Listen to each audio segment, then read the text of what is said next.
Hello friends, welcome है आप सभी का आपके इस कृष्णा एजुकेशन यूट्यूब चैनल में, जो केवल और केवल बोर्ड एग्जामिनेशन की तैयारी करवाने के लिए बनी है।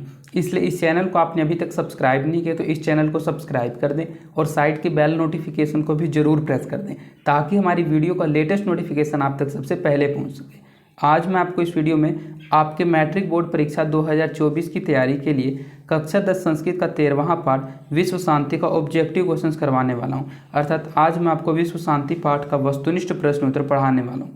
अगर आपने विश्व शांति पाठ को नहीं पढ़ा, इसके संस्कृत से हिंदी व्याख्या की वीडियो को नहीं देखा है, तो मैंने इस पाठ को बिल्कुल अच्छे से पढ़ा रखा है। आप डिस्क्रिप्शन में दिए गए लिंक से इसकी वीडियो को देख सकते हैं या फिर इसके PDF को पढ़ सकते हैं। क्योंकि अगर आप पाठ को अच्छे से समझे हुए रहते हैं तब आप इसके ऑब्जेक्टिव क्वेश्चंस को बिल्कुल आसानी से बना पाइएगा और आसानी से समझ पाइएगा। यहाँ पर सभी विषयों का PDF भी आपको बिल्कुल फ्री दिया जाता है। तो इस फ्री PDF को प्राप्त करने के लिए आप हमारे टेलीग्राम चैनल को ज्वाइन कर लीजिए। टेलीग्राम चैनल का लिंक डिस्क्रिप्शन में भी दिया हुआ है और आप टेलीग्राम एप्लीकेशन में कृष्णा एजुकेशन को सर्च करके भी ज्वाइन हो सकते हैं। तो चलिए इस क्लास में आगे बढ़ते हैं और आपको विश्व शांति पाठ का ऑब्जेक्टिव क्वेश्चंस पढ़ाते हैं। हमारा पहला क्वेश्चन है, विश्व शांति पाठ में किस वातावरण का चित्रण किया गया है? ए अशांति के वातावरण का, बी शांति के वातावरण का, सी देशभक्ति के वातावरण का, या फिर डी वैज्ञानिक के वातावरण का। तो जो विश्व शांति पाठ है, इस पूरे पाठ में सिर्फ और सिर्फ अशांति के वातावरण का ही चित्रण किया गया है। तो इसका सही आंसर ऑप्शन नंबर ए हो जाएगा, अशांति।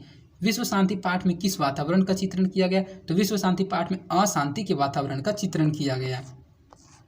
देशों के बीच झगड़ों को शांत करने के लिए कौन संस्था है? ए राष्ट्र संघ, बी संयुक्त राष्ट्र संघ, सी उच्च न्यायालय, या फिर डी सर्वोच्च न्यायालय। तो देशों के बीच जो झगड़ों को शांत करने के लिए संस्था का निर्माण हुआ था, उस संस्था का नाम है संयुक्त राष्ट्र संघ, जो कि देशों के बीच झगड़ा को शांत करने का काम करता है। तो इसका सही आंसर ऑप्शन नंबर बी हो जाएगा, संयुक्त राष्ट्र संघ देशों के बीच झगड़ों को शांत करने के लिए ही एक बनाई गई संस्था है। दुख का विषय क्या है? अशांति, शांति, सार्वभौमिक अशांति, या फिर सार्वभौमिक शांति। तो दुख का विषय पाठ में आपने पढ़ा था सार्वभौमिक अशांति है, अर्थात सभी जगह इस संसार में अशांति फैली हुई है, तो यही दुख का एक मेन विषय है। तो इसका सही आंसर ऑप्शन नंबर सी हो जाएगा, अशांति। सार्वभौमिक जो अशांति है वही दुख का विषय है। असहिष्णुता को कौन पैदा करता है? असहिष्णुता को कौन पैदा करता है? स्वार्थ, बी परमार्थ, सी द्वेष, या फिर डी प्रसन्नता। तो जो द्वेष है, द्वेष ही असहिष्णुता को जन्म देता है, अर्थात इसको पैदा करता है। तो इसका सही आंसर ऑप्शन नंबर सी हो जाएगा, द्वेष असहिष्णुता को पैदा करता है। अशांति मानवता का क्या कर रही है? ए उन्नति कर रही है, बी विनाश कर रही है, सी मानवता को ऊपर कर रही है, या फिर डी नीचे कर रही है। तो जो अशांति है वह सिर्फ और सिर्फ मानवता का विनाश कर रही है। तो इसका सही आंसर ऑप्शन नंबर बी हो जाएगा, विनाश। अशांति मानवता का क्या कर रही है? तो अशांति मानवता का विनाश कर रही है। किसके बिना? ज्ञान भार स्वरूप है। ए शास्त्र के बिना, बी विवेक के बिना, सी व्यवहार के बिना, या फिर डी पुस्तक के बिना। तो ज्ञान, नॉलेज, अगर आपके पास कोई नॉलेज है और आप उसको यूज नहीं कीजिएगा, अर्थात व्यवहार में नहीं लाइएगा, तो वह जो नॉलेज है वह आपके लिए एक भार स्वरूप हो जाएगा। अर्थात जो ज्ञान है वह व्यवहार के बिना भार स्वरूप होता है। तो इसका सही आंसर ऑप्शन नंबर सी हो जाएगा, व्यवहार। किसके बिना ज्ञान भार स्वरूप है? तो व्यवहार के बिना जो ज्ञान है वह भार स्वरूप है। तो इसका सही आंसर ऑप्शन नंबर सी हो जाएगा, व्यवहार। क्रिया के बिना क्या भार है? ए धन, बी दौलत, सी सामान, या फिर डी ज्ञान। तो अभी आपको मैंने इससे पहले वाले क्वेश्चन में जो बताया सेम वही क्वेश्चन है, सिर्फ पूछने का लैंग्वेज थोड़ा सा अलग है। तो क्रिया बोले या फिर व्यवहार बोले, क्रिया का मतलब होता है काम मिलाना, व्यवहार का मतलब होता है काम मिलाना। तो ऐसा कौन सा चीज़ है जिसको अगर आप काम में नहीं लाते हैं तो वह भार के स्वरूप है? तो वही तो ज्ञान है। ज्ञान एक ऐसा चीज़ है, अगर आप उसको यूज नहीं कीजिएगा तो वह आपके पर एक बोझ के समान प्रतीत होगा। तो क्रिया के बिना क्या भार है? तो इसका सही आंसर ऑप्शन नंबर डी हो जाएगा, ज्ञान। ज्ञान ही क्रिया के बिना एक भार स्वरूप है। विश्व शांति का कौन काल माना जा सकता है? अर्थात जो विश्व शांति है उसको कौन सा काल माना जा सकता है? ए सूर्योदय का काल, बी सूर्यास्त का काल, सी रात्रि का काल, या फिर डी उषा का काल। तो विश्व शांति को एक सूर्योदय का काल माना जा सकता है, जो कि मैंने आपको पास्ट के लास्ट पैराग्राफ में पढ़ाया था। तो इसका सही आंसर ऑप्शन नंबर ए हो जाएगा, सूर्योदय। विश्व शांति को कौन सा काल माना जा सकता है? तो विश्व शांति को सूर्योदय वाला काल माना जा सकता है। वैर को कौन बढ़ाता है? जो बैर है उसको कौन बढ़ाता है? ए अबैर, बी बैर, सी स्वार्थ, या फिर डी परमार्थ। तो ये जो स्वार्थ की भावना है, ये स्वार्थ की भावना जब उत्पन्न हो जाती है तो वह बैर को बढ़ाता है। तो इसका सही आंसर ऑप्शन नंबर सी हो जाएगा, बैर को कौन बढ़ाता है? तो बैर को स्वार्थ बढ़ाता है। मानवता के विनाश का भय किससे है? ए अस्त्र से है, ए शस्त्र से है, बी अस्त्र से है, सी अस्त्र और शस्त्र दोनों से है, या फिर डी इनमें से किसी से भी नहीं है। तो मैंने आपको पाठ में पढ़ाया था अस्त्राणी, अर्थात जो मानवता के विनाश का भय है वह सिर्फ और सिर्फ शस्त्र से है। तो इसका सही आंसर ऑप्शन नंबर शस्त्र नहीं अस्त्र हो जाएगा। तो इसका सही आंसर ऑप्शन नंबर बी हो जाएगा अस्त्र।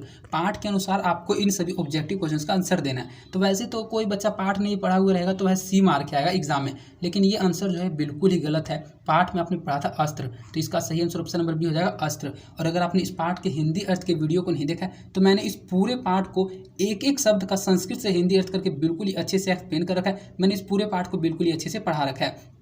आप इस वीडियो को देखने के बाद इस पाठ के हिंदी अर्थ के अर्थात संपूर्ण हिंदी अर्थ वाली वीडियो को जरूर देख लीजिएगा, क्योंकि अगर आप पाठ को अच्छे से पढ़ लेते हैं तो ऐसा एक भी ऑब्जेक्टिव व सब्जेक्टिव क्वेश्चन नहीं होगा जो कि आपसे एग्जाम में नहीं बनेगा। इसलिए पाठ का इंपॉर्टेंस को समझिए और पाठों को जरूर पढ़िए। मैंने हर सब्जेक्ट के सभी पाठों को बिल्कुल अच्छे से एक्सप्लेन कर रखा है। आपके पास टाइम है तो उन सभी पाठों को बिल्कुल ही अच्छे से एक बार पढ़ डालिए, तब आपसे कोई भी सब्जेक्टिव और ऑब्जेक्टिव क्वेश्चन नहीं बनेगा। ऐसा हो ही नहीं सकता। ये क्वेश्चन का वीडियो जब आप देखिएगा तो आपका रिवीजन होगा, आपको पहले ही पता होगा कि इसका आंसर क्या होगा। तो मानवता के विनाश का भय किससे है? तो मानवता के विनाश का भय अस्त्र से है। तो इसका सही आंसर ऑप्शन नंबर बी हो जाएगा अस्त्रों से। अनेक राज्यों में परस्पर क्या चल रहे थे? ए उष्ण युद्ध, बी अस्त्र युद्ध, सी शस्त्र युद्ध, डी शीत युद्ध। तो जो बच्चे पाठ को नहीं पढ़े रहेंगे इस टाइप के क्वेश्चन में तो वे कंफ्यूज हो जाएंगे आंसर क्या करें, और एक आंसर को याद करके रटते रहेंगे। और रटा हुआ चीज़ कभी भी याद नहीं रहता, समझा हुआ चीज़ हमेशा याद रहता है। और जो व्यक्ति पाठ को पढ़ा हुआ रहेगा, जो बच्चा अच्छे से पाठ को समझा हुआ रहेगा, वह इस क्वेश्चन को देखते ही समझ जाएगा कि अनेक राज्यों में परस्पर क्या चल रहा था, तो शीत युद्ध चल रहा था। तो इसका सही आंसर ऑप्शन नंबर डी हो जाएगा शीत युद्ध। अनेक राज्यों में परस्पर क्या चल रहे हैं? तो इसका सही आंसर ऑप्शन नंबर डी हो जाएगा अनेक राज्यों में परस्पर शीत युद्ध चल रहे हैं।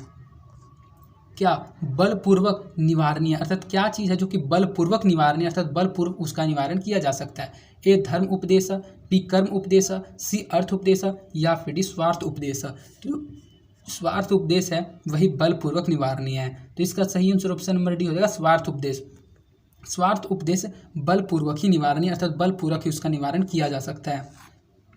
अशांति के कारण कितने हैं?